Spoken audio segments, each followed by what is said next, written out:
तो हम कह रहे थे कि जो योजनाएं सरकार बनाती है वह योजना झूठ के पिटारे में ही अक्सर दब जाती हैं। गरीबों तक वो योजना पहुंच ही नहीं पाती। इसकी क्या वजह है? किसी पार्टी ने जो पीछे पार्टी गई, देश को आज़ादी के बाद चलाया, तो ऐशो आराम को उन्होंने बहुत बड़ा महत्व दिया।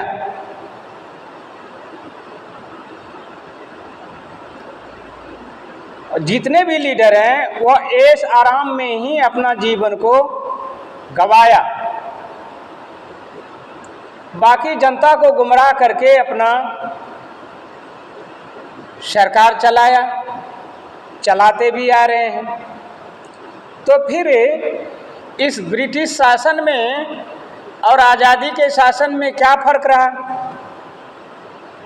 कुछ तो फ़र्क होना चाहिए। सब कुछ वही है, बदला कुछ नहीं है। सिर्फ आर्थिक तंगी इन गरीबों को सता रही। उनमें से मैं भी हूँ। ऐसे गरीब जिनको रहने के लिए आज़ादी के बाद भी एक छप्पर तक नसीब नहीं है, वही मायकालाल को मैं चैलेंज कर रहा हूँ। आज मैं कोर्ट में ऐसा बयान दे रहा हूँ पूरे देश पर, तो इसका कुछ वजह है। और देखा जाए कि मैंने कलेक्टर से लेकर के डेवलपमेंट ऑफिसर से लेकर के तमाम उन आदमियों को लेखनी में कैद है, जरा उसको रिसर्च करें तो पता चलेगा कि चमचागिरी करने के बाद ही आपको कोई चीज़ मिलेगा। तो जनता में चमचागिरी की लत को लगाने वाले इस लीडरान को ये समझ में नहीं है कि उनमें से कोई बाबा साहब का भी एक बेटा होगा जो हिसाब तो मांगेगा ही। तो मैं आपको, न्यायालय को मैं ये अवगत कराना चाह रहा हूँ कि आप स्वयं मेरे लेसन को देखें 2000 से लेकर 10 तक का, तो मैं संपूर्ण भारत को set up in the box तमाम नीतिगत ढांचाओं को ठीक करने हेतु मैंने जो समस्या का समाधान लिखा गया मेरे द्वारा, उन समस्याओं पर वर्तमान के लीडर ने ध्यान नहीं दिया और मंगाया हुआ मेरा ही है। मैंने गलती किया कि पूर्ण बहुमत की सरकार 2009 में मांगी थी, पूर्ण बहुमत की सरकार भी आ गई, लेकिन गरीबों को छोड़ दिया पीछे। वही मेन मुद्दा था।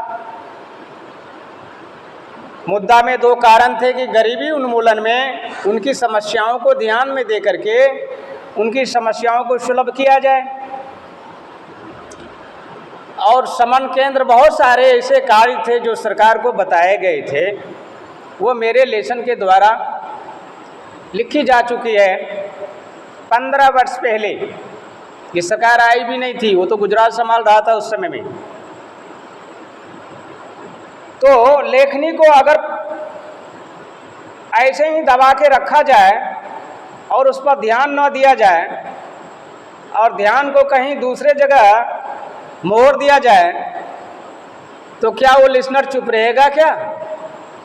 तो समय से बताना भी सरकार को और न्यायालय को जरूरी समझता हूँ। मैं जिस प्रकार से विश्वास रूपी नैया को सौंपा कि हम सब एक हैं, क्या हम सब एक हैं? क्या गरीबी मिट पाई?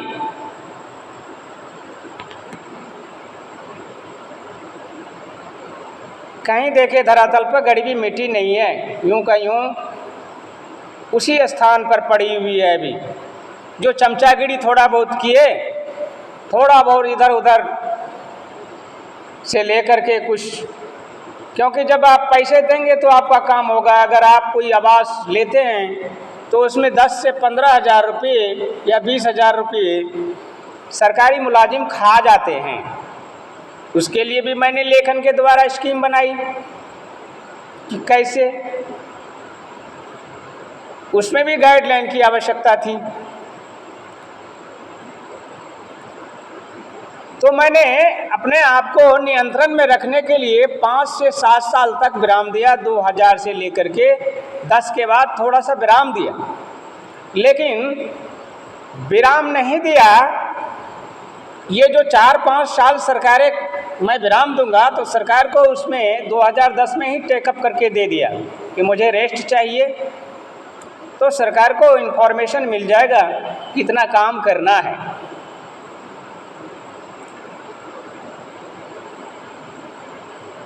तो रावण की भांति इन्होंने सारे काम सिद्ध किया। वो ग्रंथ में है, रावणों की बात बता रहा हूँ, कुछ ग्रंथों में कौप लीलाओं में से है। वही अहंकार इसे घेर गया, इसको समझ में नहीं है कि वो लिसनर या एक एग्जामिनर के तौर पर बैठा है, वो किसी का नहीं है, ना किसी पार्टी में इस वक्त। वो भारत के भविष्य में लिख रहा है और भविष्यों को देख के लिख रहा है। इतना तो शर्म करना चाहिए था।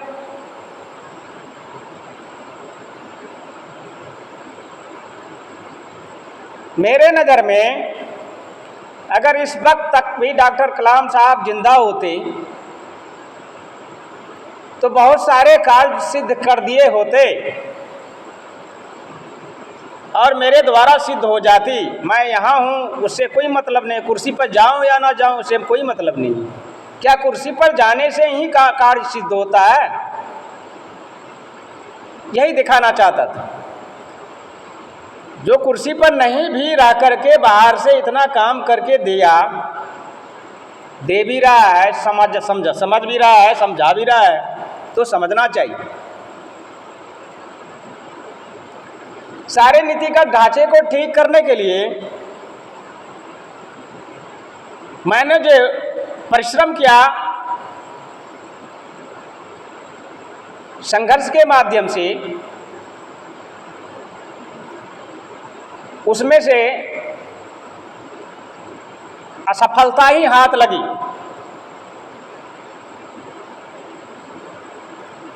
तो 2004-2005 मेरे लिए महत्वपूर्ण है, क्योंकि जो पुण्य कथाएं मेरे हाथ से लिखी गई वो इतिहास के भी दायरे में है। इस बात को भी सारे पार्टी को भी समझना चाहिए। इस वक्त मेरे लिए कोई पार्टी अहमियत नहीं है। किसी भी पार्टी को मैं कहता हूँ, इस वक्त जब तक मैं किसी पार्टी में नहीं जाता तब तक मैं भारत के समूल विकास की बात करूँगा और रहन सहन ढांचाओं को बदलने के लिए मुझे जो अधिक तक प्रयास करना पड़ेगा मैं करूँगा।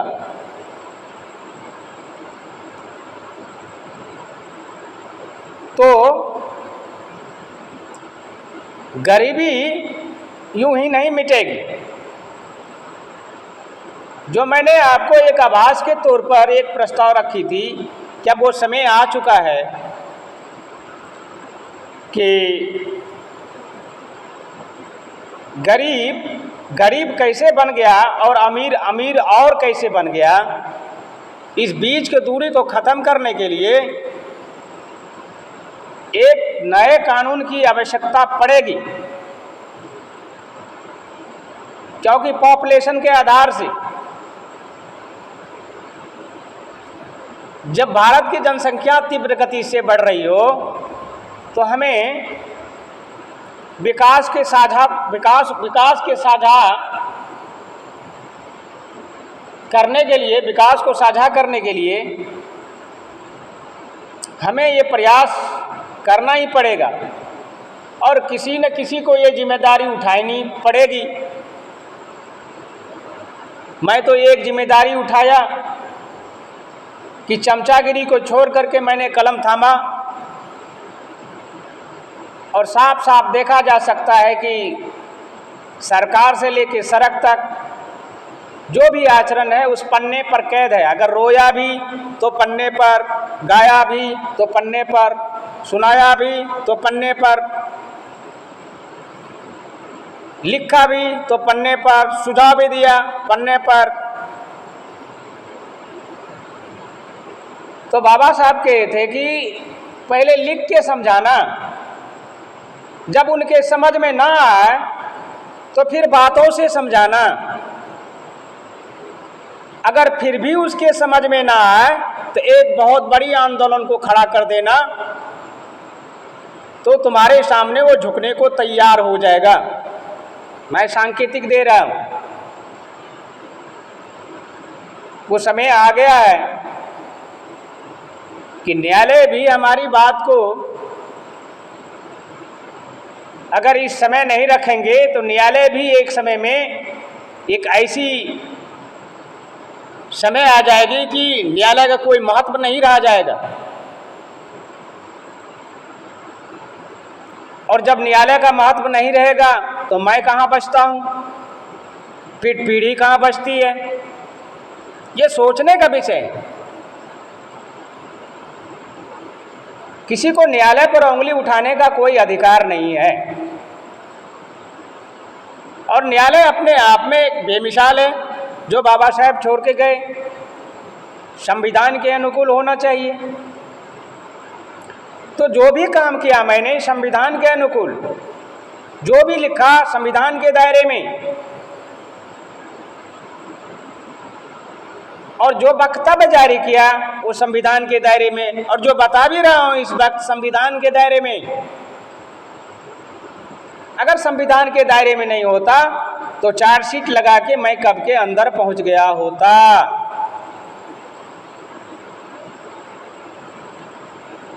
ये है प्रमाण। तो खुद पर नियंत्रण मैंने इसलिए ये 4-5 साल इन पार्टी वालों को दिया कि मैं स्वयं में नियंत्रण करने की क्षमता है हम में, स्वयं को देखने की आवश्यकता है। जो समस्याएं हैं मैं उसको लिख के बता दिया हूँ, जरा इसको देखिए। फिर भी नहीं समझे तो एक बहुत बड़ी आंदोलन सामने मुझे नजर आ रही है। और नए कानून में 10 बीघे जमीन रैयतदार और 10 करोड़ से ऊपर कोई नहीं रख सकते, ऐसा कानून लाना पड़ेगा।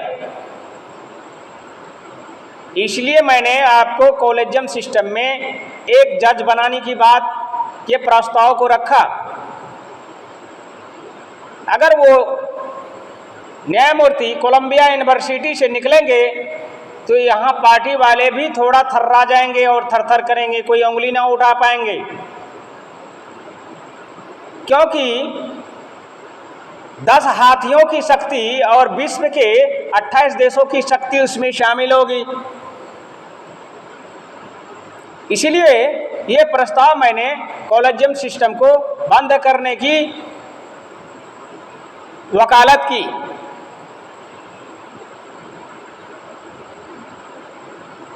जो जैसा चल रहा था वो चल रहा था, ठीक है। लेकिन जब सर्वोच्च स्थान की बात होती है, सर्वोच्च पद की बात होती है, तो वो स्वच्छ और निर्मल होना चाहिए, ताकि आने वाले पीढ़ी भी उस पर चल करके एक नए आयाम को तय करे।